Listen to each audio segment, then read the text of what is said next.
इतना कहूंगा कि वो स्टेट लेवल के नहीं है, सेंट्रल लेवल के नहीं है।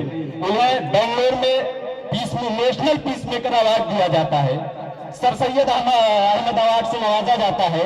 वो शख्स समाजवादी पार्टी का माइनॉरिटी सेल का प्रदेश अध्यक्ष है, जमीयतुल उलमा हिंद उत्तर प्रदेश का जनरल सेक्रेटरी है, टैक्सी यूनियन का वाइस प्रेसिडेंट है।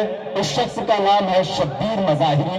उनको एक शेर के साथ बुलाना चाहते हैं। फवाद भाई, ये शेर तुम्हारे लिए भी है और हमारे सीनियर लीडर के लिए भी है कि चांद सूरज सितारे मेरे साथ में रहे, जब तक तेरा हाथ मेरे हाथ में रहे, और शाखों से टूट जाए वो पत्ते नहीं है हम, आंधी से कह दो औकात में रहे।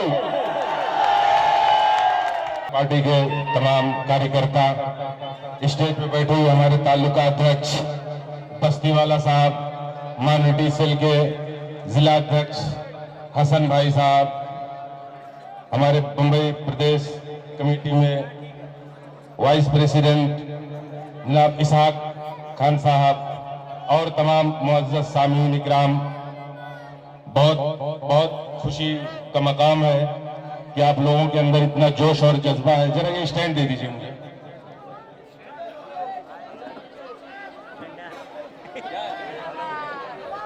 बढ़िया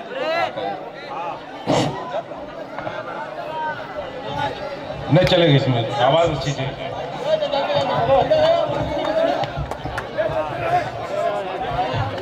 मेरे दोस्तों, अभी आपके सामने सारी बातें इलाकायत की हो गई।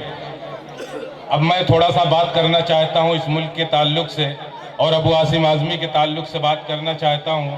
और आप लोग थोड़ा सा शांति से अपने इस माहौल को बना लीजिए।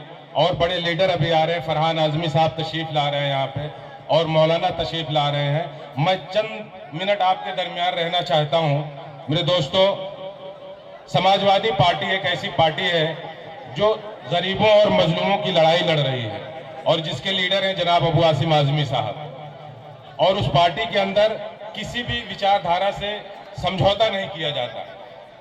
मेरे दोस्तों, आज समाजवादी पार्टी ने आपके दरमियान फवाद मेमन को उम्मीदवार बना करके इसलिए भेजा है कि आप लोगों के हर कामों को करने के लिए हमेशा खड़े रहें, क्योंकि इनके अंदर वो जज्बा है, मिल्ली कौमी हमदर्दी रखते हैं। और इनका रिकॉर्ड इतना बेहतरीन हमारे पार्टी के पास रिपोर्ट आया, और जैसे हुआ कि फवाद मेमन साहब हमारी पार्टी से चुनाव लड़ना चाह रहे हैं, तुरंत अबू आसिम आज़मी ने कहा कि कौम को और मिल्लत को और तरक्की को इस जैसे आदमी की जरूरत है, इसे टिकट दे दो।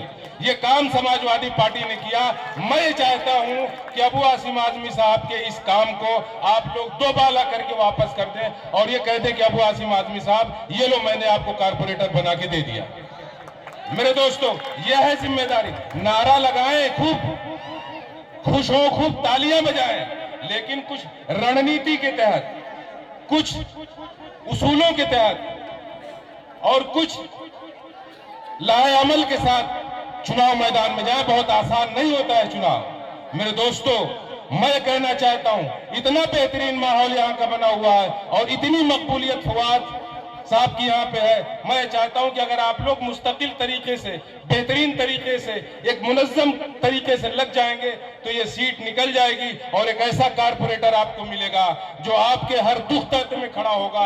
जिस तरीके से उन्होंने इलाके की तमाम परेशानियों को बताया है, मैं समझता हूं कि इनका ताल्लुक कंस्ट्रक्शन से है, ये बिल्डर है, और इस तरीके से जानते होंगे कि किस तरीके से इलाके को डेवलप किया जाता है। आपको भी डेवलप करेंगे, आपके इलाके को भी डेवलप करेंगे, आपके बच्चों को तालीम की तरफ भी ले जाएंगे। मेरे दोस्तों, मैं चाहता हूं कि हमारे इस नगर सेवक को, हमारे इस कैंडिडेट को नगर सेवक बना करके बीएमसी के अंदर पहुंचा दीजिए। हमारे बहुत सारे हुकूक, मेरे दोस्तों, कुछ फिरका परस्त तंजीमें, कुछ फिरका परस्त पार्टियां हमारे हुकूक को दबा करके ईवानों में बैठी हुई हैं। अबू आसिम आज़मी लोकसभा के अंदर, विधानसभा के अंदर आपकी आवाजों को उठाता है, वो अकेला है। मेरे दोस्तों, अगर समाजवादी पार्टी के अंदर अबू आसिम आज़मी जैसा 4-5 और लीडर आप लोग बना करके भेजोगे, कसम खुदा की दबा हुआ सारा हुकूक निकाल कर तुम्हारे कदमों में ला के रख देंगे। मैं चाहता हूं कि बीएमसी की सारी फैसिलिटी फवाद मेमन के जरिए से तुम्हारे दरमियान आए, तुम्हारी परेशानियां दूर की।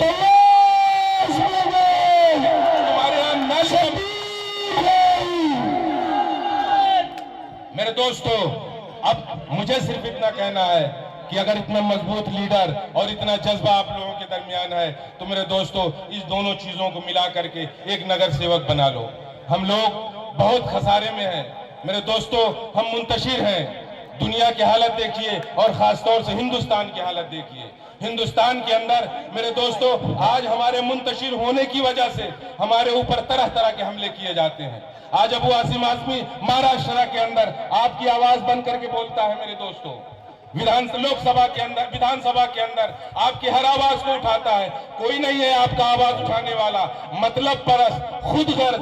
आपको मैं ये बता दूं कि वो पार्टियां जो आज आपके दरमियान वोट लेने के लिए और आपको हमदर्द बताने की कोशिश कर रही हैं, 15 साल से अबू आसिम आजमी 10 साल से मुसलमानों के रिजर्वेशन की बात करता है विधानसभा के अंदर, लेकिन वहां पे सरकार राष्ट्रवादी और कांग्रेस की सरकार 10 साल तक अबू आसिम रिजर्वेशन मांगते मांगते थक गया, लेकिन इन लोगों ने महाराष्ट्र के मुसलमानों को रिजर्वेशन नहीं दिया। मेरे दोस्तों, आज जब शिवसेना और बीजेपी सरकार में आई है तो कांग्रेस के लोग रिजर्वेशन मांगते हैं। शर्म नहीं आती है? जब उनके पास ताला था, तिजोरी थी, निकाल करके मुसलमानों को रिजर्वेशन दे सकते थे, लेकिन उन्होंने नहीं दिया। ये इनकी एक पॉलिसी है मेरे दोस्तों। कांग्रेस की पॉलिसी, बीजेपी की पॉलिसी में कोई अंतर नहीं है मेरे दोस्तों। आपको पहचानना होगा कि आपका सच्चा लीडर, आपका सच्चा वाला कौन है।